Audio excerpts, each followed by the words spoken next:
Hello, everyone. Welcome to this live stream.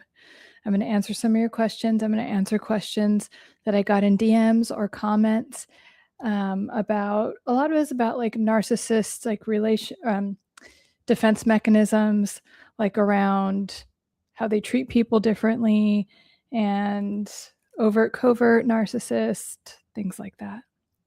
Fun stuff. So, and I'm also answering your questions. So if you have any questions, please let me know and I will go over them. So I'm just going to jump right in and start with the first one. So I got a DM and this person was like, why do narcissists basically have like fake personalities or like a fake facade or what they were calling, excuse me, multiple personalities? And because they act one way with these people and then another way, but also there's just like this fake facade that when you get to know them, it's actually not the truth. And why do they do that? So I'm going to tell you the explanation, and then I'm going to actually tell you a funny story. So first of all, narcissists, they do this a lot in the love bombing phase, or when you don't know them. You'll notice that narcissists have a hey, I comment to make you angry. You'll notice that narcissists do this thing where they're like in the love bombing phase and it's like, oh my God, we're just like, you're so amazing and we're best friends and you're the best and I love you. And they're putting on this show, right? And they often exaggerate their accomplishments, their skills, talents, and abilities. And just everything about them is exaggerated. Maybe how much money they make, all that stuff to pull you in, to like lure you in. And then because otherwise, why would you want to hang out with them? So, and they know that, right? They know that they're putting on this facade and then the shame and guilt is building in the background, which they already have a lot of. So they're doing it with that. And the other thing that people always forget about, especially narcissists, but all the personality disorders, is that they need you. They need you for approval. They don't have any sense of self-identity outside of what other people think. So like that's how insecure they are. These are the most insecure people ever. Because, and again, it's just a cluster of defense mechanisms that they're deciding to not work on. So basically what's happening is that they are like, I'm putting on this big persona and this big show for you. So you give me all the love and admiration and attention and praise that I need. That is the dynamic that's going on. And then eventually you get to see that that was just a facade and that wasn't who they were at all. And I often meet people in my private practice. They're like, I fell in love with someone that didn't exist. I started a business with someone that doesn't exist, or they didn't have these attributes, or they didn't, whatever it is. And so it's very heartbreaking, upsetting, frustrating, all of the things. But that is why they do that, because they know deep down, it's like, no one would really like me if they knew exactly who I was. So I put on this huge facade so I can get that supply, basically, because that's what it is. They view all people as supply. You are supply for either two reasons: to offload all their guilt and shame onto you, or to get admiration and attention and praise. And when you're in these long-term relationships with these people, you're both. So, love bombing. Oh my God, you're amazing. You're the best ever. They're getting that ego need met. And then when you get too close to them, they start devaluing you. Then you start chasing after them and trying to get that back. But they're also in the devaluation phase. They get to offload their shame and guilt onto you. And then you're also trying to win them back. And so it's like this horrible cycle of abuse until you get out of it. And the funny story, I mean, I could say this about every narcissist they have this kind of like front, this little like shtick of like, oh my God, I'm just however they are, right? But I think about, I don't know, it just makes me laugh. Maybe it'll make you guys laugh. This guy I briefly dated, and I just call him like the Australian idiot, because they all have nicknames. If you've been here, they all have nicknames. We have Angry Midget, Tall Beard, and this one's Australian Idiot. Because he was so fucking stupid, and he was always trying to come off like he was so erudite and so smart and all these things. And in fact, again, he's from Australia, and he would pretend to have an English accent. I don't know if I think he had something about, Australia is a prison. England made Australia like a prison back in the day, and that's how that country got started, because they didn't have a prison in England. So I don't know if he had some like upset about, I don't know what it was, but he was ashamed to be Australian. He was pretending to be English, and he was pretending to be a billionaire. I didn't even know this when I was briefly dating him, but he like through conversation, and I'm like, what the fuck? Like, why are you telling people that? Like, and he was trying to like, oh, cover it up. And then, but all of these things, I'm like, that's not true. And like, you don't have that business. And why are you saying all of these things to people? Bye. But, and of course he felt a lot of shame and guilt about that. So, and again, like a lot of male narcissists, they actually hate women. And a lot of them are like secretly or down low gay, but, and then, so he was always putting, oh, you just like you and your femininity. I'm like, yeah, I'm a woman. Like, why are you want to be me? Do you want to be a girl so you could, get attention from boys? Like that's, and I know that's what he wanted. I was like, do you want the attention from the boys? Like, that's why you're upset about me being a girl? Like, why are we talking about this? But even though he presented himself as like this gentleman or whatever, it was like the opposite. So narcissists will always present in a way that they think is going to like draw people in. But and then you find out who they really are. And then they hate that part of it when you find out who they really are. And then on that note, this is also why they hate intimacy. So when you get close to the closer you get, the trajectory is, it's love bombing. Oh my God, you're the best. And there's all this connection. Your serotonin and oxytocin are so high, you're bonding, all this stuff. And then the devaluation comes in. You start to see who they really are. And that's devastating. And you're in this cortisol state all of a sudden. And but they also do that because they cannot handle too much intimacy. If you hate yourself, like all narcissists do, they're riddled with shame and guilt deep down under. I don't care how confident they come off or whatever they come off, they're riddled with shame and guilt that they refuse to process. So they have to offload it onto you. It's like, I have a stomach that can digest food, but I need you to chew my food for me. It's like that, right? It's like they just refuse to do it because it's too threatening for them to look at themselves. It's very emotionally immature. So what they use people for that are closer to them, you'll notice that the closer you are to a narcissist, the more you get treated like shit. And then people that don't know them, they get the best out of that narcissist because why? They're fresh supply. And narcissists and other personality disorders are more comfortable with less intimacy. And so, but like this feign or fake intimacy, honeymoon phase, love bombing phase, what's called in psychology the idealization phase, because I can get all of my ego needs met without you knowing who I really am. Because if you know who I really am, which I think is a piece of shit, if you know that, then you're not going to like me. And what's going to happen? You're going to reject me. And narcissists are afraid of rejection. So, and they will do anything they'll reject you first and do all of that. So they will just shut you down. And I remember when I first came across a covert narcissist, which I'm going to get into next, because there's overt narcissists and there's covert narcissists. And so I saw him do that. Like the closest people to him, he was like pushing them away. And I'm like, why are you doing that? And including me. And I was like, oh, hell no. Bye. Like, but so that does happen and it's not your fault. I have to say that it's not your fault. If that happens, what you want to focus on is what made you attract a narcissist. Their behavior is not your fault, but I'm just saying and this is the part, people rage at me for this, when I invite you to look at what parts of yourself attracted this toxicity so you can heal it and not attract it again. It's not to blame you for anything. You're not bad. You're not wrong. But it's like, you're victim blaming. You're a victim. I'm not victim blaming you, bitch. I am trying to get you to have healthier and better and more fulfilling relationships so you stop repeating the same fucking pattern for the rest of your life. That's all I'm trying to do here in these streets of YouTube. But anyway, that's my little TED talk on that. Let me go to the comments for a second. It's my birthday. Hi, Taylor. Happy birthday. Mine is on Tuesday. Fellow Aries, happy birthday. Woo. I love being born this time of year. It's like renewal and like just everything, like starting over, rebirth. Sorry, I'm going to turn the air off. I'm like getting cold. Peter, hi. Seems like I know. I'm not losing my voice. I have been talking all day and then it's just like cracking a little bit, but I'm good. Thank you for You're concerned, Peter. What is that? Aqua blue? What, in the background I comment to make you angry? Hold on, I need to scroll up. Yes, you're first. Hey, girl. Narcissists are basically one. Okay, well, I don't know about that. Let me see. I do feel like the lights are like clashing with my nails. Let's do a complementary color.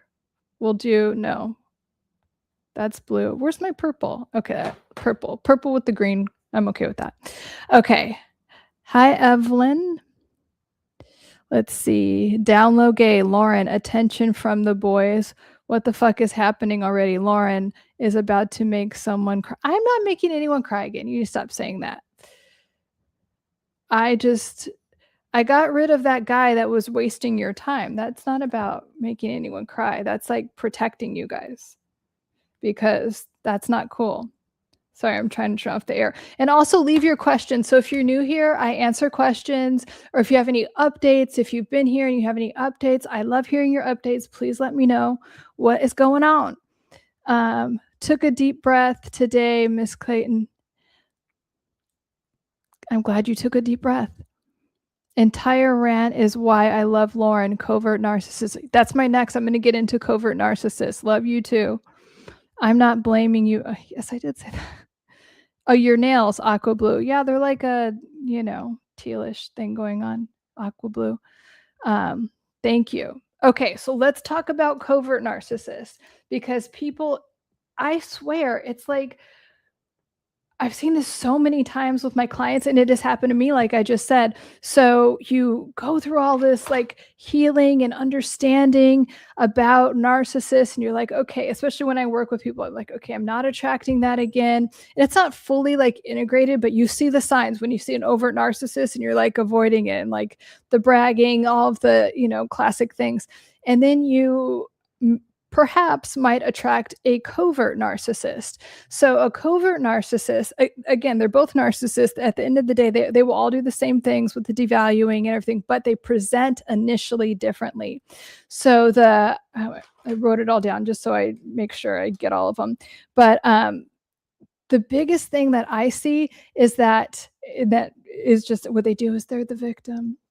Let me tell you about why I've been victimized, okay, by a narcissist, okay? And they'll be like, okay, let me tell you my whole victim story. And they will draw you in. Their love bombing is like, oh my God, look at what an amazing person I am. And I'm just I cannot believe like how this person victimized me. And you're like, oh my God, I'm so sorry. And you might be even trauma bonding over that. And they appear very like humble, sometimes shy. And they're also often in the beginning very generous. So with anything like materially, but it's usually like with gifts and stuff like that to draw you in, because remember their actual capacity for intimacy is limited. So they could pretend and love bomb and all of that, but they will get that admiration and praise and like get you hooked with like, oh my God, you got me this amazing gift. Like, that's so incredible. No one's ever done that for me before. That is a very covert narcissist thing. And I'm not saying I want you to get your gifts. I want you to like, be, I think both, whatever, if you're masculine or feminine, you should feel respected or cherished. If you're feminine, like, you want to feel those things. But if it's over the top and like, you'll just know it won't feel right in your nervous system. And then they are like addicted to victimhood. So overt narcissists, they're kind of addicted to rage a lot of the time. And but the covert narcissist will go into victimhood, or you'll be talking to them and like maybe you're trying to have like a discussion like, hey, this bothered me, and they'll just get up and leave. And they'll be like, and covert narcissists can do that too, but they'll usually rage at you more. But the covert narcissist will just get up and then like change plans, and it's all your fault, of course. No matter which narcissist, it's always your fault. And they're passive aggressive.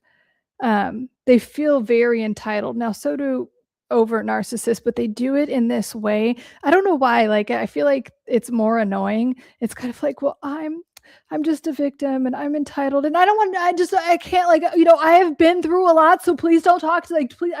I might've said that to you. It's like, it looks like that.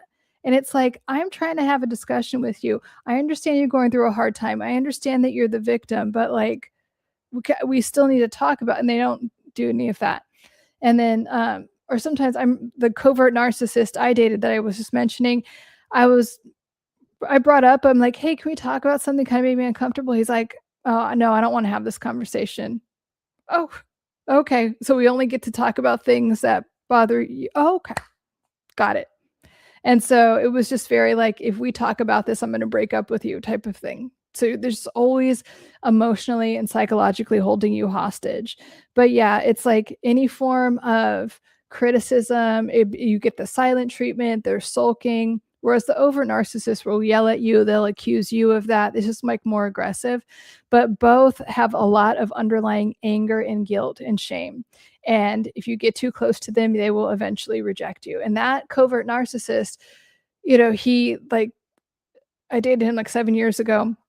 And I'm like, he reached out to me and I'm like, oh, because we have mutual friends. So I try to be nice. And then I'm like, oh, let me guess. That person's not in your life anymore. That person's not because of bubble. And he's like, yeah, I don't. And I was like, yeah, because you can't handle anyone being too close to you. Like, grow the fuck up. Uh, I mean, when people like just don't want to work on themselves and they just find new supply and, like, I'm just kind of like, I can't with you. If you're really dedicated to leveling up and healing, I mean, I'm here for it. Okay, we're going to erase that. And again, I'm answering your questions. And we're here to talk about mental health, narcissist.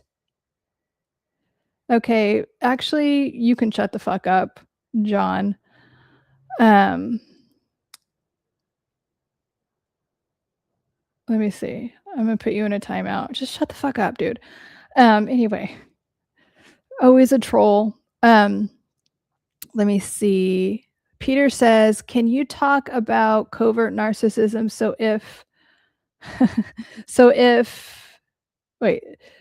Can you talk? Sorry. So if someone is narcissistic, how do they work on themselves? Well, okay. I just covered covert narcissism. If you have any more questions about it, let me know, Peter. So, the thing about, and I get this from so many people that are in relationships, especially long-term relationships with a narcissist. They're like, do you think that they could change? And then there's this like desperate, because the love bombing side of them, the side that got you hooked, right? And you really want that person to be real, and you really want that to have a relationship with that person. And that is where the root of that question is typically coming from. It's like, I want that person, but not this narcissist that brings me a lot of pain. But I'm in this like addiction loop. Like you have a chemical addiction. I always call narcissists drug dealers. They find out how to draw you in and like what it is that you want and desire the most, and they create a drug. They become that, and that's the drug. And then they tear it away, and then they bring it back a little bit, and they breadcrumb you, and then they take it away. So it's like, but there are plenty of people, and I've met them, that are like, hey, yeah, I have some narcissistic tendencies. I've been told this. And so they're willing to at least work on it. And with other, like with borderlines, I've seen that too. Like, hey, I've been diagnosed with borderline personality disorder. I'm really working on it. Because again, these personality disorders are just clusters of defense mechanisms that are very common. It's like, people sometimes are like, oh, not everyone's a narcissist. I'm like, yeah, no, not everyone is a narcissist, but it's very common because people think it's easier to just offload and use other people instead of working on themselves. So to answer that, like, if someone is a narcissist, or anyone in general, will only do the work if they want to. That's like asking me, well, will an obese person ever get in shape and take care of their health? If they want to. They often have to have some type of complete rock bottom moment where they burn everyone out, but typically someone's around to enable them, so they'll just keep it going. Even though their circle shrinks and shrinks, like, more and more. I know a lot of narcissists where it's like they don't have anyone in their life, and maybe that's okay because they hate intimacy. They would rather just not look at themselves. So they'll just deal with that, and it'll be everyone else's fault. Or, another thing, it's like, especially if it's around dating and it's like, dude, maybe you're the problem. They're like, oh yeah, no one's good enough for me. No, no, bitch, it's not that. I promise you. Let's see. Yeah, John. It's like I love when like people like I'm talking about narcissists and like some troll like gets all triggered by that and it's like why do you care? Probably because you are one. It's funny. Um what who's trolling Lauren? Must be in. No, I'm not connected to TikTok on here. Sometimes I connect it to Instagram, like so to go live on both. But I don't know. I've just been doing um, it on here. So I mean, there's YouTube trolls. It's so dumb. J Ro, trauma not healed is trauma transferred. Yeah, it can be. And so someone gets to be the cycle breaker. And that's been me in my family of origin. And that's fine because it's made me an amazing person and very like healed for I mean, I don't even talk to those people anymore because we have nothing in common. And so a lot of times for us that have been in narcissistic relationships is because we're supposed to break that cycle. And we're definitely supposed to heal that wound and release anything that would even attract us to that. So, to that dynamic. Because there is something there. And I won't stop saying it, even if I trigger the shit out of people. Like, I'll trigger the shit out of you until you realize I'm right about this, because I am. I'm willing to be wrong about things. But with this, if you keep attracting the same dynamic and same pattern, there's an opportunity for you to heal something. There's an opportunity for your self-concept and your self-worth, which is part of self-concept, to be elevated. And that's all I'm inviting you to do, which is kind of leading me into my next thing, which is about elevating your standards. We'll get there in a second. I understand. Peter says, I understand what you're saying, but I hope they are not beyond. No one's beyond help. And like, here's the thing about narcissists. It's like they will blame because it's so much easier for them to blame. It's your fault. And they know the truth. They do. If they don't have some brain disorder where they don't know that's why the guilt and shame wouldn't be there and the anger and the self-loathing wouldn't be there if they didn't know. They do know. And they will try to convince themselves like all day long otherwise. But they know because they wouldn't do certain things. And no one is beyond help, but they just have to want to help themselves. So the best thing that you can do is stop enabling their behavior. Elevate your standards and just like you don't react the same way to things. You don't put up with or tolerate the same type of things. Your standards have been completely elevated. So when you shift, all the energy around you, everything's energy, right? So if you shift, the energy around you has to shift. It just will in some way. We want it to shift for the better. I comment to make you angry. I don't think we can see all your comments from YouTubers. I don't know. I comment to make you angry. Oh yeah, Enemen is great. I'll keep saying it. James, hi James. How are you? J-Ro and gaslighting. Yeah, how do I feel about proprandrol? I don't know what that is. I mean, how do I feel about gaslighting? I feel like gaslighting is a defense mechanism that narcissists do to not take responsibility for anything. That's about it. And it sucks. And like, initially it could be very triggering because it's like, are you fucking kidding me? And just do not go into Jade when they start gaslighting. Jade is justify, argue, defend, explain, or even engage. When they start gaslighting you, it sounds so simple. But the most potent thing is to do this. And then just literally, if you can, physically walk away. And they will get all triggered and everything because it's like you just give them what I call the really bitch look. Okay. Or you could just like, yeah. Because they're expecting you to have a different reaction. And then when you get all escalated, oh my God, you're being crazy. You're not doing any of that. No, justify, argue, defend, explain, engage. Do not get engaged. just don't even get hooked into their thing. And then eventually you won't even have any of these people in your life anymore. You'll stop attracting them, which is what I want for you guys. And it's also like on a deeper level. I was talking about this with one of my friends that's more like they're getting into like spiritual talks. It's like these people are operating at a very low frequency. They're very fear-based people. And when you are you can be manipulated through, like, people can be manipulated and controlled through fear. So if you decide, hey, I'm not engaging with that, they like their circle gets smaller of people that they can manipulate and control until they have to shift or they just die off or whatever. So we have to, and that's why I love that there's more awareness about this. And that's why I talk to you guys about it and help you heal, like recognize and heal what's going on. Because if we stop giving these people power in any way, then they won't have it. Then they either have to grow the fuck up and change or just be alone. And they could be alone. Like I've been seeing a lot of that. Like these people that narcissists that used to have all these people around them, like it's just like dwindling down to nothing because people are like, I don't want to tolerate this shit. It's also controlling. They're sick. Yeah.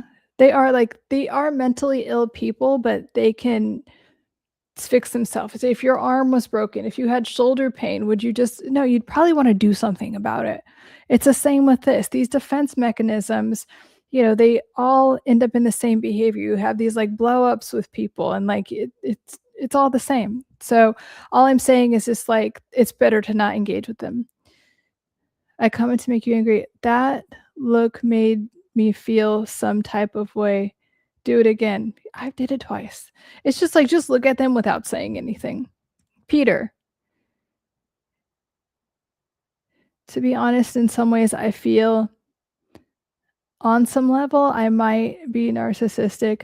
I feel like, I don't know, but I know your situation, Peter, and what narcissists love to do is accuse you of being narcissistic or borderline. They love to immediately diagnose you. So I don't know, but I'm getting that vibe. And also, Peter, you wouldn't be here if you were narcissistic. Well, you maybe would, and you'd be like trolling it and be like, bitch, blah, blah, blah. But like, you wouldn't be like, hey, can I, like, you wouldn't be engaged. You wouldn't be wanting to do journaling and like asking me things. But what I'm hearing you say that in particular, and trust me, I would call you out if I thought otherwise. But and I would say, oh, maybe you have a few defense mechanisms. But from what I know about you, Peter, and what you've shared with us, and thank you for your vulnerability, I do feel like there's some narcissistic abuse going on within your relationship. And a really easy thing to do is be like, you're narcissistic. I cannot tell you how many clients I've had. And they're, going through a breakup, and somehow the narcissist that they're breaking up with, they get a hold of my Instagram or whatever, and then they tell the person that I'm working with that they're a narcissist. They're like, oh, I watched Lauren's videos. You're the narcissist. And they're like, am I a narcissist? And I'm like, you're not. Would you be here working on yourself and dealing with this if you were? And by the way, I would tell you, I'd be like, oh, and I've had to tell clients that before. I'm like, yeah, you have some covert, but no, like, and again, like, we're not working one-on-one, so I wouldn't know, but it's not like narcissists never really touch therapy. And when they do therapy, they find some enabling therapist that just whatever they pay to like feed their bullshit. So, yeah, I'm not getting that vibe, but I'm willing to do the work. Yeah, that's what I mean. You're willing to do the work. Narcissists aren't. I have my faults, and I have my faults, and I could look what happened and wish I did things differently and also improve. So that, Peter, is what's called accountability. And narcissists do not like taking accountability and will do everything to avoid accountability. So do you understand how you're probably not a narcissist, but I bet you someone's in your ear telling you you're a narcissist, or saying that you are doing all the things that they do? That's a very common thing. I hate when like I don't hate it. I know it's part of the process, but I get like defensive, like, and protective of like all my clients and my course students and you guys here. That's why I don't like all those. That's why the trolls get shut down. But like, Just know that that's what's going on. And the more you become self-aware, that won't happen. So, like, I've had narcissists try to be like, "Oh, yeah, you're a narcissist."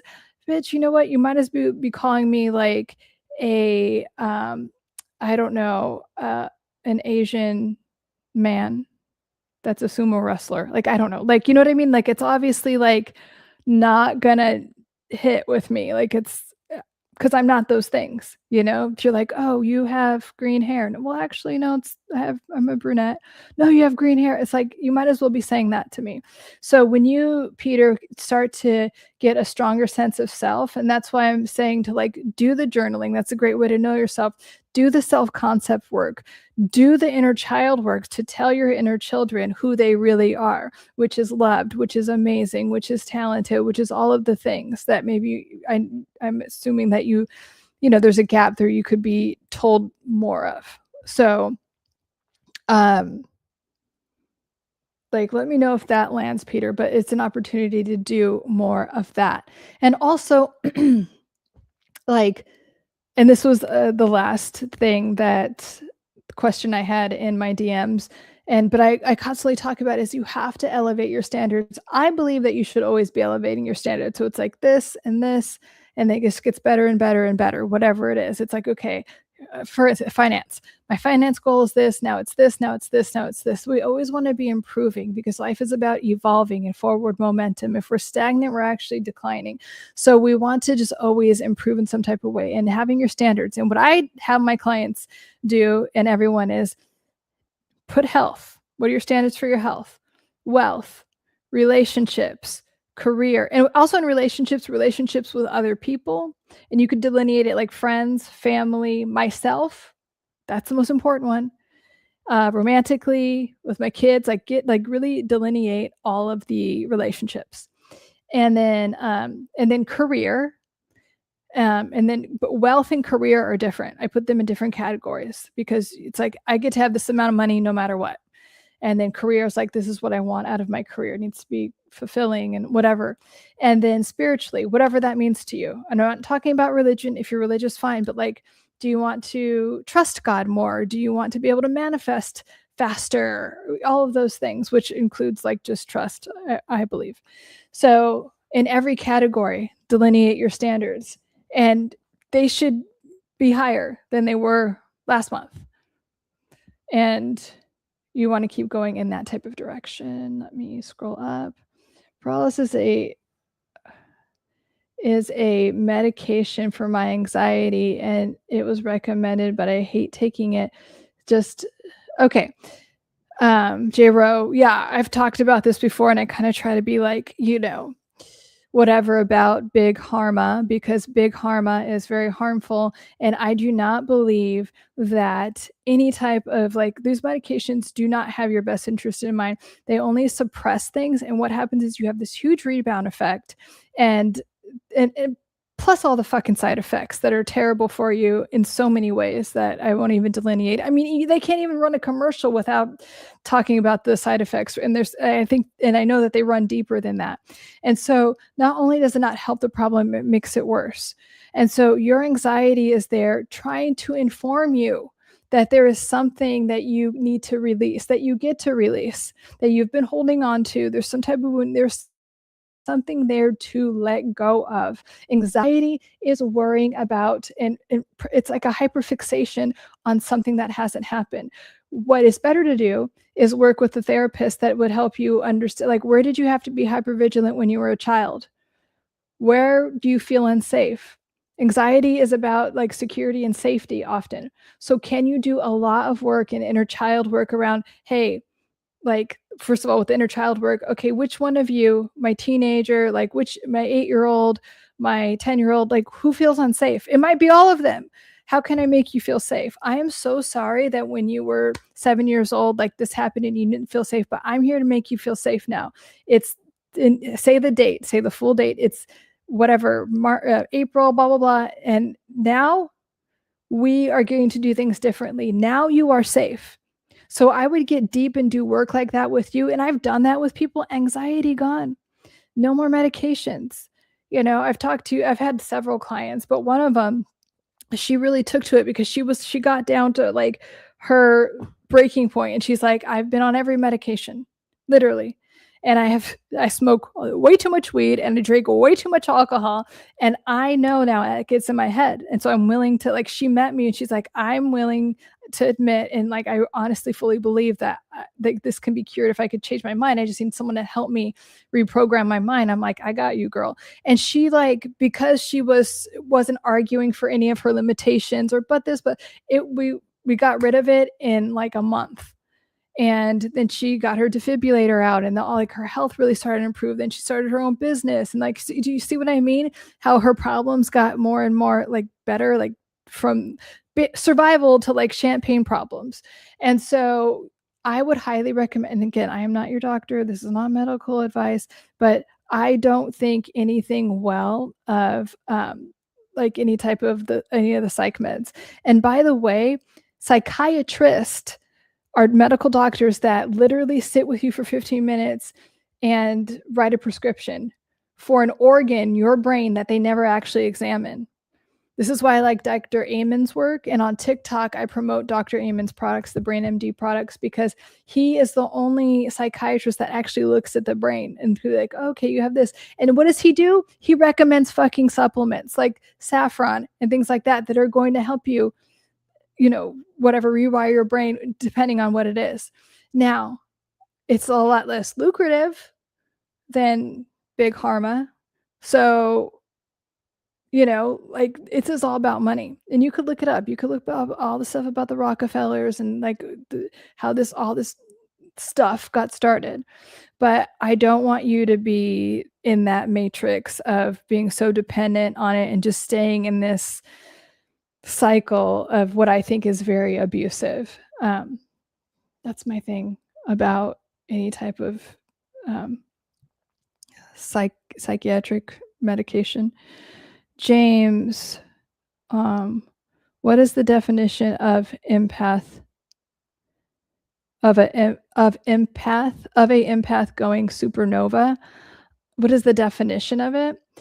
I mean, like, empaths they go from like knowing or not even understanding what's going on, but just feeling everything and not having good boundaries. A lot of times empaths in general, because a lot of times it comes from trauma, being able to have your nervous system so sensitive like that.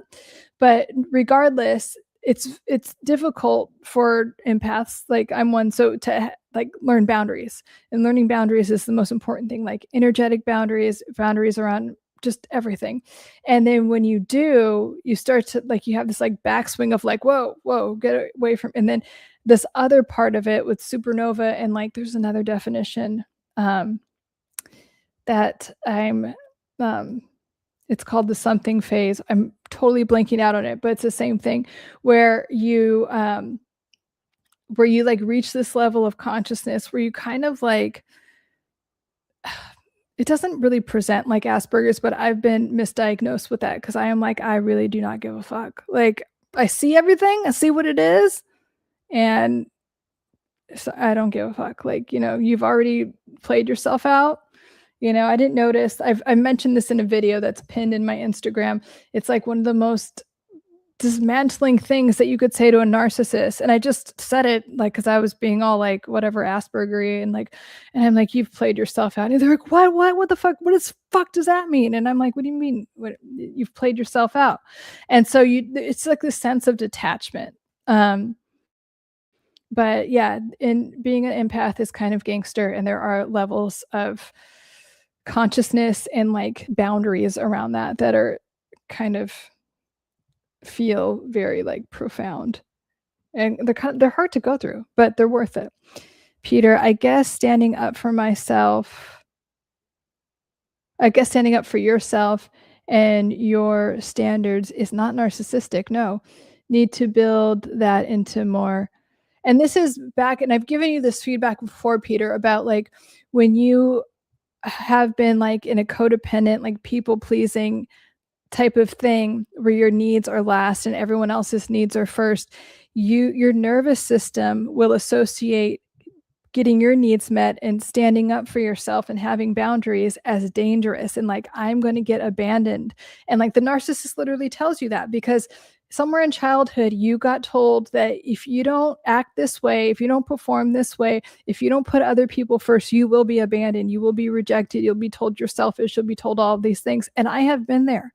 Like I was raised by someone that was like, "Oh, you're selfish." Every time like I had, or if I like something upset me, they're like, "Your skin isn't thick enough and you're selfish." Like, what? That's really confusing to tell a kid.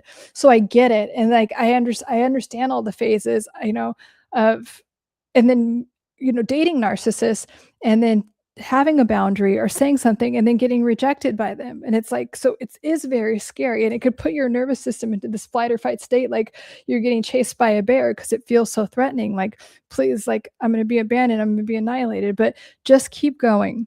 This is where the courage part comes in. So courage is, you know, being afraid, knowing that this is new, that you're outside of your comfort zone and doing it anyway, and knowing that you're moving in the right direction. And all of your inner children will be so grateful that you did that. I'm going to drink some water for a second. Let me know if you guys have any questions.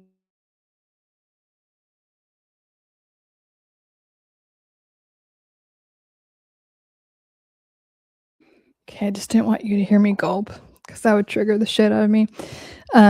I comment to make you angry. Wealth is also more than just money. Yeah, absolutely. But that's why I talk about the other areas. So, like your health, like what do you want that to look like? We want to be prosperous in every area of our life. That's a big message I have in my content is that like everything's interconnected anyway. So we improve one thing, other things are going to naturally improve.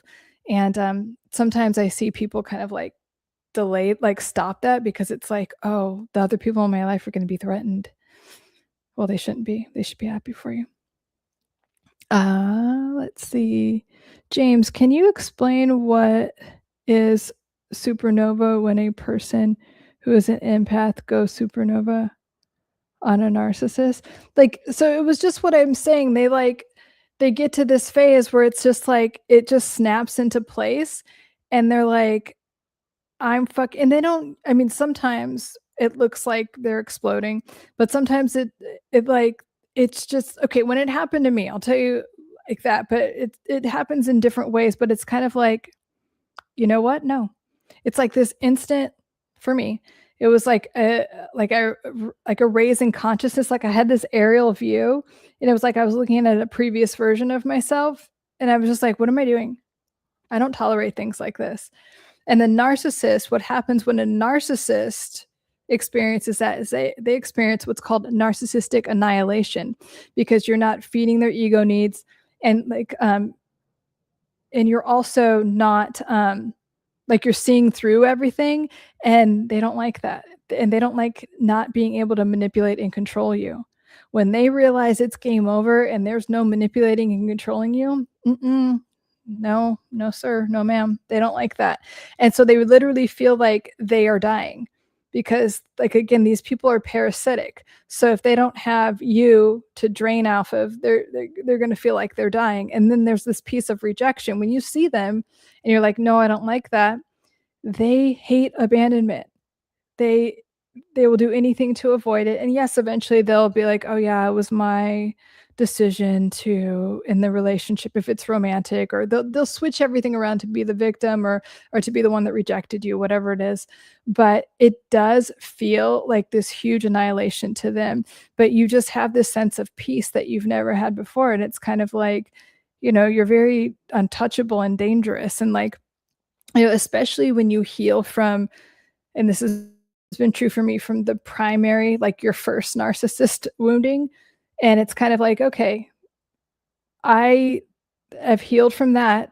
So, do you think you're going to bother me? Like my own parents, one of them was like this and was basically my first hater and my first whatever, like abuser. And I completely detached from that and healed from that.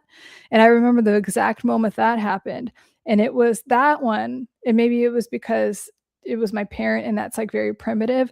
But that one was like a lot of like just so much sadness, like leaving my body, like so much sadness and like just like visceral, like emotions I've never even, because they were just stored in my nervous system, suppressed for so long. And it was just like, oh my God, is this going to end? It was just like, I don't know if you've ever like had food poisoning, and you're just like throwing up and you're like, oh my God, this is terrible. That's how it felt, like on an energetic and emotional level. And then I was like, I'm done. I don't know. No more second. And they're like, what? I'm like, I'm done. I'm like on a different level of consciousness about this. Peter, by the way, a win. In my book club, I stood by my opinion about a specific element of the book. Typically, I back off or become agreeable. Yes, you should be so proud of that. I freaking love that, Peter. You know, I was just talking to a client before this about, because she's like really separating, like she sees people that are so unhealed, and they're like, oh yeah, like they get threatened by her because she has opinions about things. And these are just like normal opinions. And they're like, oh, well, you're so blah, blah, blah. But they also have the same opinion, but they're afraid. She's the only one that's not afraid to say it, basically. And so I love that. And like, you know, that's a form of confidence. And confidence is a drug. People like, even if they pretend to be all like their feathers ruffled, they like people that stand up for something, you know, especially, well, just in general. Like I was going to say, especially if you're a guy, but like, no, I just think in general, like if you stand for nothing, like then what are you, you know, someone that could be walked all over? And how boring, by the way, is it to have a book club where everyone has the same opinion? If you are in any social circle or anything, I think that's one of the most dangerous things. Like people that over-identify being a liberal or this or that or whatever it is. If you over-identify with it, then it's like this cult-like mentality where you can't have another opinion about anything. What the fuck? How are you going to grow as a human? I'm happy for you, Peter. Good job. Thank you for sharing your wins. I like hearing them. Did you get aggressive? What book is it? What are you talking about? What book is it? Grown man in a book club. Okay, you know what? I comment to make you angry. A lot of people are in book clubs.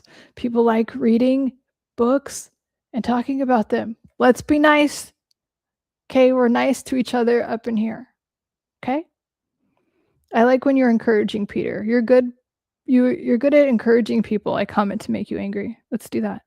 Hi, Big Pontiac. Good to see you. J-Ro, Peter.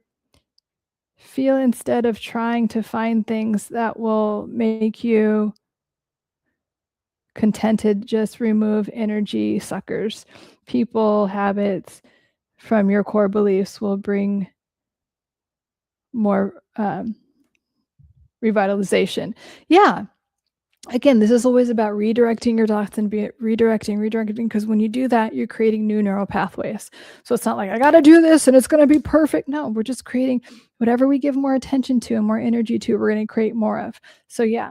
And then, you know, it's a process, right? So it's like sometimes you'll be like, okay, I'm moving in a good direction. I'm attracting better things. And then you'll notice another energy sucker come in, but you're responding to it differently.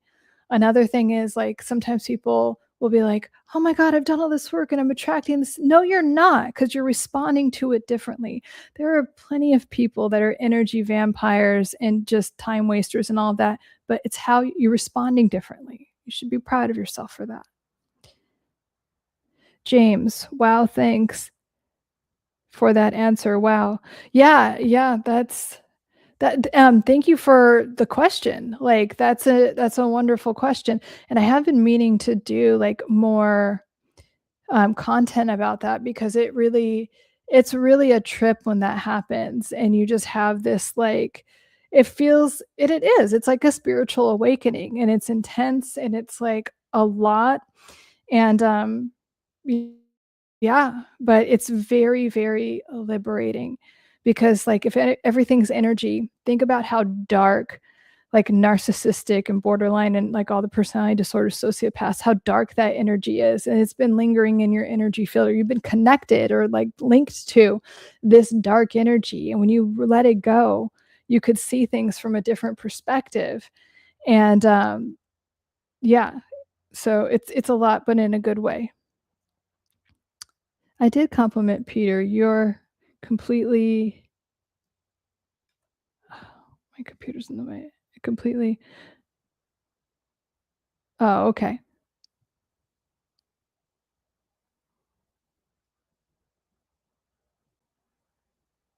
Tell if you're joking or you're serious about. Well, of course he's serious about his book club. Okay. I'm glad that you're complimenting Peter. Good. Because we're proud of Peter.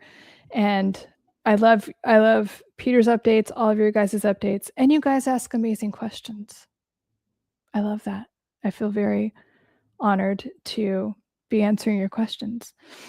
Um, but yeah, that's all I had. And so the last thing I'll say about elevating your standards is please get out your journal and definitely your phone. So put these in your phone, my standards, and pin it to your notes.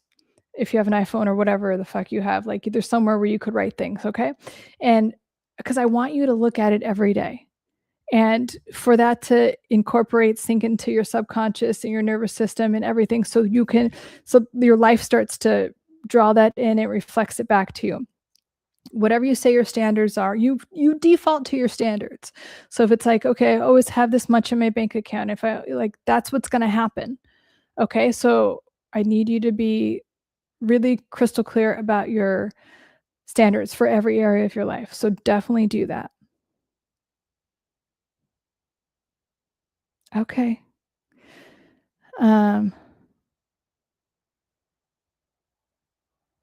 a comment to make you angry. I get your perspective, but if you were in my shoes, going to a book club is standing in front of 1,000 people. So book club is just a start. I appreciate it. Yeah.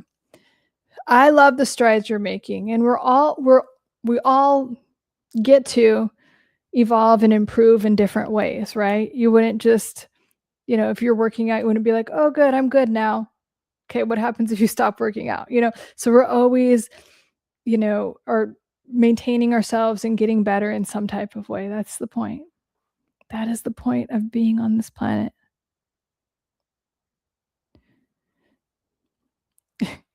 Okay, I'm going to wrap it up for tonight unless anyone has any other questions. Give my voice a rest.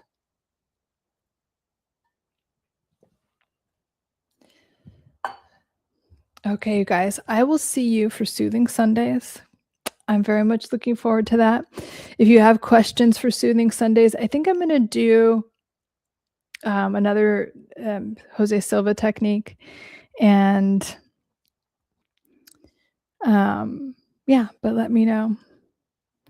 Are you asking me that, Peter, or just in general? But so, and then Soothing Sundays is always 5 p.m. Pacific time. And I'll go over questions, but I always start that with a neurological reprogramming technique that I'm inviting you guys to incorporate. The one, if you miss Sunday, go watch it. It's the Silva method technique for the right, center, left, which is an awesome technique. You can really rewire your brain quickly. You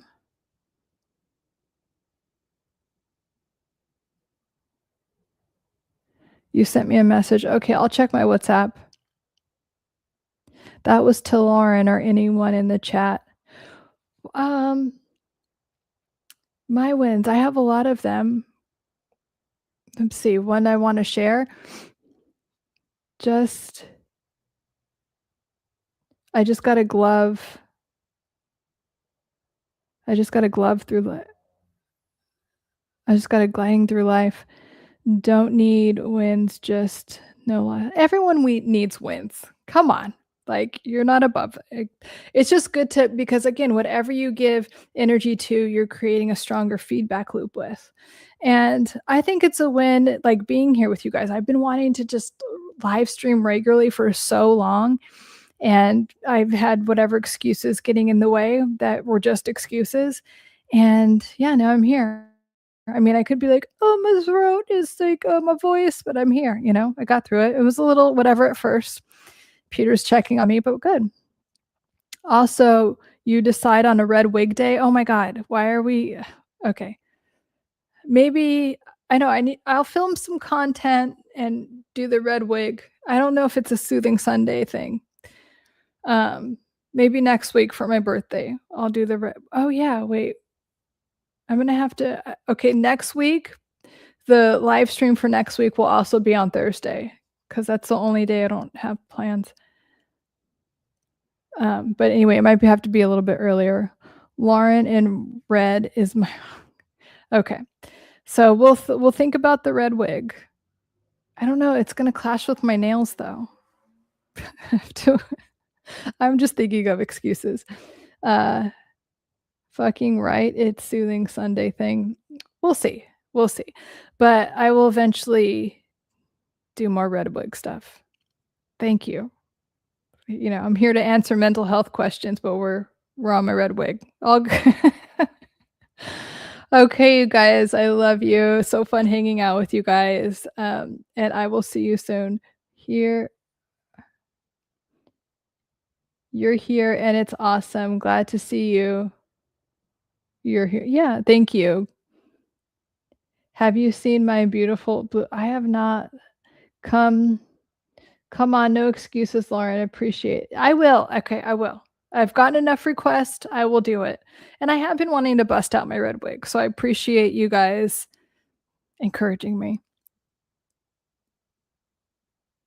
Oh God, relax. I'll see you guys for Soothing Sundays. I love you. You guys are funny. Bye bye.